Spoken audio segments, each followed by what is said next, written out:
I watched a Christian movie yesterday where a daughter was lamenting about how there are some things that can never be forgiven.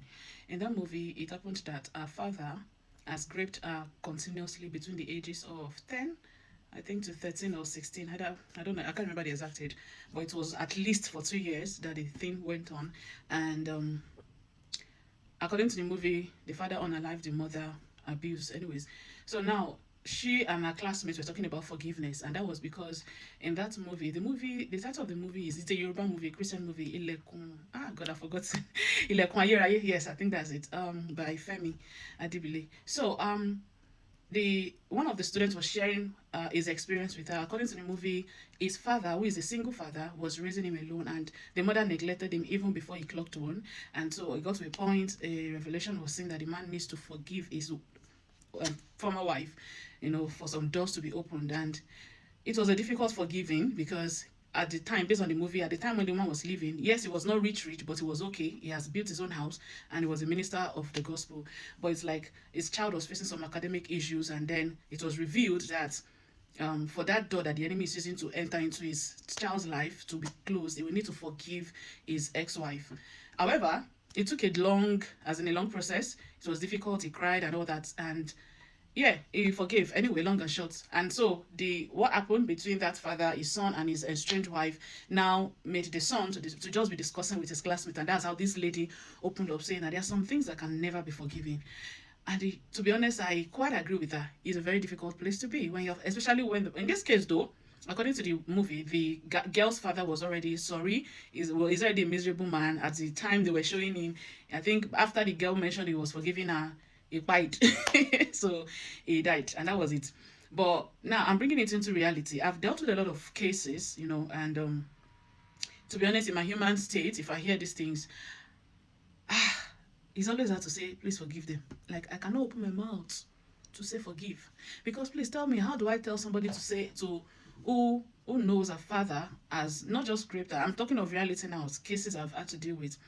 And the father is not apologetic. It's one thing, now she's older, but the father is not apologetic. The father is still doing braggadocio about, like, because obviously he has nothing had happened to him ever since he did it. The mother didn't talk until she grew and had to leave the house and then start fighting her own inner demons due to what the father did. And the father, as of the time we were coaching, was not ready to, like, he was not feeling guilty. Maybe he felt guilty, but was like his actions were saying otherwise. And it was clear she was bitter, she was pained, unhappy, sad, and restless. And whenever she comes and we are talking, she's always like, she don't think she can ever forgive him. And if I want to be honest with you, it was actually for me too difficult to tell her to forgive, right? But you see, I'm not even coming from the biblical perspective, because sometimes, let's be honest with ourselves, it's easier said than done. So what I remember telling her is this. I had to give the analogy, which I'll explain now. You have a beautiful garden, and a neighbor, careless or not, intentionally or not, taking their dog on a stroll, decided to allow the dog to poo in your beautiful garden. And they decided not to pack the poo. They decided to walk away, leaving the poo there. You, the owner of the beautiful garden, you are like, I'm not going to pack that poo until the owner comes to pack it. Meanwhile, the owner of the poo had carried their dog and go. You don't even know where the owner is. You don't know where the dog is. And here you are, taking in all the ugly smell of the poo, which can also translate to infections for you. I think the wise thing would be to go and pack that poo and throw it away so that your garden can be beautiful again, smelling nice. That was the analogy I had to use for her. And I also admitted to the fact that you can't forgive this kind of thing just like that. And also, this kind of situation, forgiveness is a process, is a journey.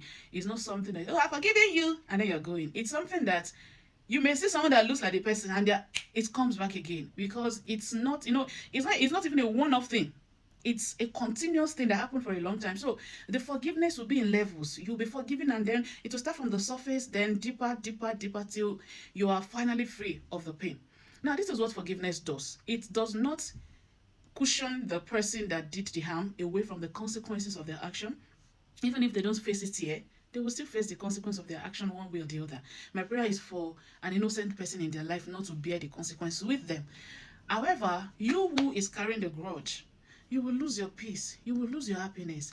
There's this heaviness, pain that is in your soul that you will struggle with. That when you see someone that looks like them, you are triggered, you are angry again. And this person is there living their own life. Now, what am I trying to say? I'm trying to tell you that unforgiveness is a burden you inflicted yourself with. I know it's hard. I know it's difficult. Trust me, I have experienced it.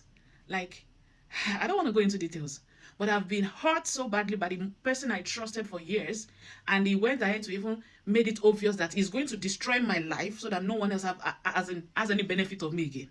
It was that bad. And to my face, he was still telling me that like he doesn't care. He's going to make sure my life is miserable.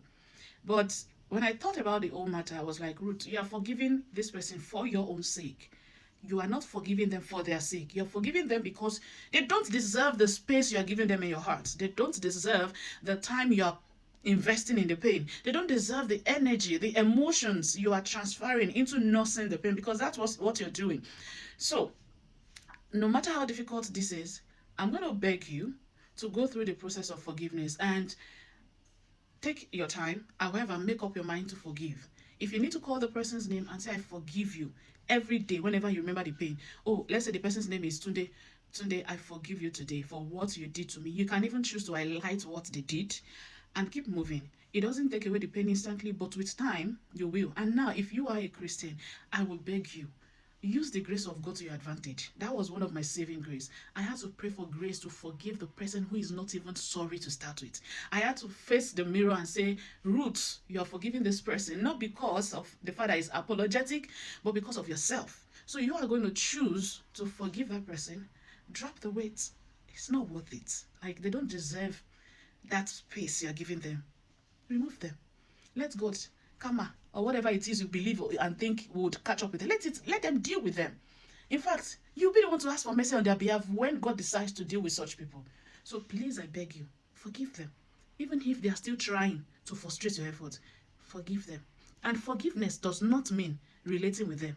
Let's know the difference. Forgiveness does not mean building the bridges back. For someone who is unrepentant, please don't build a bridge, but forgive them. Let them away from your space. You want peace. Don't let them come and create more chaos where you're trying to get the peace. So forgive, but set boundaries, especially if they are still around you or even your parents. Yes, set boundary. Okay?